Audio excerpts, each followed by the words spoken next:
मान नहीं रहे थे बीजेपी के द्वारा या बात नहीं बन पा रही थी तो बीजेपी ने दूसरा हथकंडा अपनाया। इसमें हथकंडे वाली बात क्या हो गई? हथकंडा नहीं होता है इसमें, ये तो सबके सामने होता है, कैमरे के सामने होता है। उनका फार्म हो जाए तो फार्म निकलवा लें, अपना फार्म निकला के उसको जहां जिस मंच पे चाहे उस मंच पे चैलेंज करें, क्या दिक्कत? ठीक, बहुत बहुत शुक्रिया आपका हमारे साथ जुड़ने के लिए। कैलाश विजयवर्गीय जी हमारे साथ जुड़ गए हैं। कैलाश जी, बहुत स्वागत है आपका न्यूज़ 18 पर। अब कांग्रेस तो बाहर हो चुकी है, मीनाक्षी नटराजन का नामांकन तो रद्द हो गया है। खुशी मैं आपके चेहरे पे भी देख रही हूं, तस्वीरें कुछ हमारे पास आई हैं जिसमें आप खुश नजर आ रहे हैं, विक्ट्री के साइन देते हुए नजर आ रहे हैं। अब क्या माने, केवट साहब पक्के हैं? देखिए, ऐसा है कि कांग्रेस ने कभी भी संवैधानिक संस्थाओं का सम्मान ही नहीं किया, ना लोकसभा का किया, ना विधानसभा का किया, ना जी सुप्रीम कोर्ट का किया, ना हाई कोर्ट का किया। अब आपको अगर फॉर्म भरना है तो आप निर्वाचन आयोग को सही जानकारी तो दीजिए। आप जानकारी क्यों छुपा रहे? और उसके बाद फिर प्रेशर बनाए कि हमने जो दिया वो सही ठीक किया। सब नेता पहुंच गए वहां पर और आरोप पर प्रेशर बनाने लग गए। देखिए, ऐसा है कि जब हमने आपत्ति लगाई तो तथ्यों के आधार पर लगाई है। हमें कागज मिले हैं और कागज हमने लगाए वहां कि हमें आपत्ति है, और आपत्ति आरोप ने सुनी। उसके बाद उनको पूरा अवसर दिया, उनके वकीलों को पूरा अवसर दिया सुनने का। उन्होंने अपने तर्क सही बात रखी। हमारे वकील श्री संकेत गुप्ता जी ने भी तर्क सही अपनी बात रखी और आरोप लगा कि यह तर्क बिल्कुल सही है। उन्होंने मीनाक्षी जी का फॉर्म रिजेक्ट कर दिया। सर, ये सिर्फ तकनीकी मामला माने या राजनीतिक जीत माने? ये तो तकनीकी मामला है। देखिए, ऐसा है, अगर इसको आप राजनीतिक दृष्टि से देखते हैं तो आप समझ सकते हैं कि तेलंगाना से हमें कागज मिले। तेलंगाना में सरकार किसकी है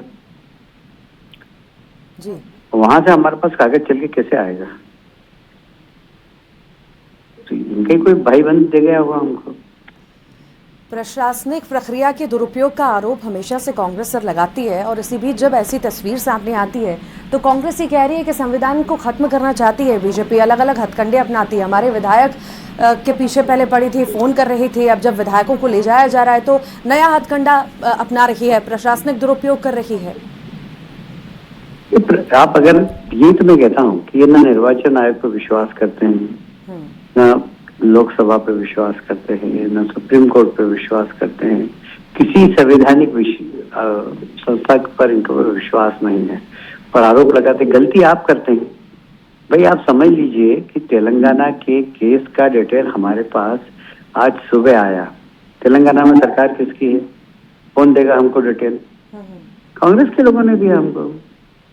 अब इसको आप प्रशासनिक जीत माने, राजनीतिक जीत माने, या कांग्रेस की मूर्खता के कारण हम जीते, ये तो आप तय करिए।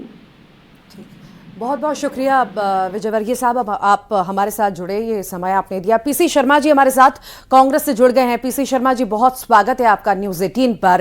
अब नामांकन रद्द हो चुका है, कई तरह के आरोप कांग्रेस लगा रही है, आप लगा रहे हैं, पर बीजेपी का यही कहना है कि आपकी ये खुद की चूक है, जिस वजह से आपकी गलतियां हैं, जिस वजह से नामांकन रद्द हुआ है। और कांग्रेस खुद नहीं चाहती थी, गुटबाजी थी कांग्रेस में, जिस वजह से खुद मीनाक्षी नटराजन बाहर हुई है। नहीं, देखिए, भारतीय जनता पार्टी जब कमलनाथ जी की चुनी हुई सरकार को तोड़ सकते हैं, उसमें 15-20 विधायक पैसे से दवा धमका के ले जा सकते हैं, तो ये इसमें तो कुछ था ही नहीं। और ये चाहे वो विधानसभा के सेक्रेटरी हो, आप अंदाज लगाइए, ये विधानसभा के सेक्रेटरी हुए हैं, रात को 12 बजे इन्होंने जो विधायक दतिया के हैं उनका कोर्ट केस का जो है उस पर उनकी चर्चा खत्म करने का व्यक्ति निकाल दीजिए। तो ये पूरी तरह से इस तरह से मैं समझता हूँ कि पूरा पावर का मिसयूज कर रहे हैं, हिटलरशाही चल रही है। और तीसरा कैंडिडेट खड़ा करने का मतलब ही ये था, इनको कैंडिडेट होते नहीं, 10 विधायक कहाँ से तोड़ लेते? कांग्रेस के पूरे 60 विधायक परसों इकट्ठे हुए थे मीटिंग में, तो विधायक तो तोड़ना नहीं था। तो इन्होंने पूरी साजिश षड्यंत्र, जिसका लिए भारतीय जनता पार्टी जान जाती है, इन्होंने वो किया और नॉमिनेशन भराया और पूरी तैयारी, क्योंकि ये शुरू में आया था कि कोई खड़ा नहीं करेंगे।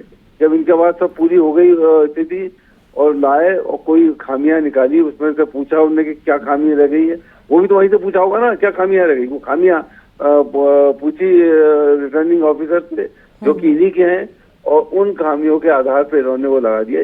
इतनी बड़ी बात नहीं है, केस चला है या कोई सजा याफ्ता है क्या, या कोई मल्टी मिलियनर गांधीवादी महिला, ये जो इन्होंने नारी वंदना की बात की थी, नारी बंधन, और पार्लियामेंट चलाई, उसके लिए 35% देंगे, एक महिला पूरे देश में लड़ रही थी, उसको भी बाहर कर दिया इन्होंने षड्यंत्र से। षड्यंत्र और पावर का मिसयूज आरोप। फिलहाल बहुत शुक्रिया, समय की कमी, पीसी साहब बहुत बहुत शुक्रिया हमारे साथ जुड़ने के लिए। मुकेश नायक जी हमारे साथ, कांग्रेस मीडिया प्रभारी हमारे साथ जुड़ गए हैं। मुकेश जी बहुत स्वागत है आपका। मीनाक्षी नटराजन का नामांकन रद्द हो गया, आखिर क्या मानते हैं आप, कानूनी या तकनीकी चूक हुई है या कोई षड्यंत्र है?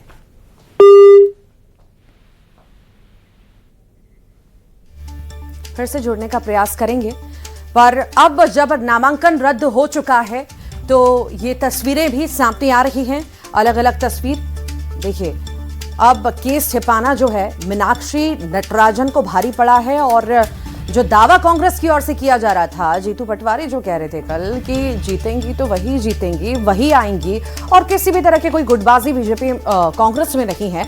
हालांकि आज जो तस्वीर आप देखिए, कुछ ही देर पहले जब विमान ने उड़ान भरी थी तो एकदम गदगद थे कांग्रेस नेता कि चलिए हमने विधायकों को बचा लिया है और अब यहां से रवाना कर रहे हैं और सब कुछ कंट्रोल में है। पर इसी बीच जब ये पूरा मामला आता है तो कहीं ना कहीं डर और ज्यादा बढ़ जाता है।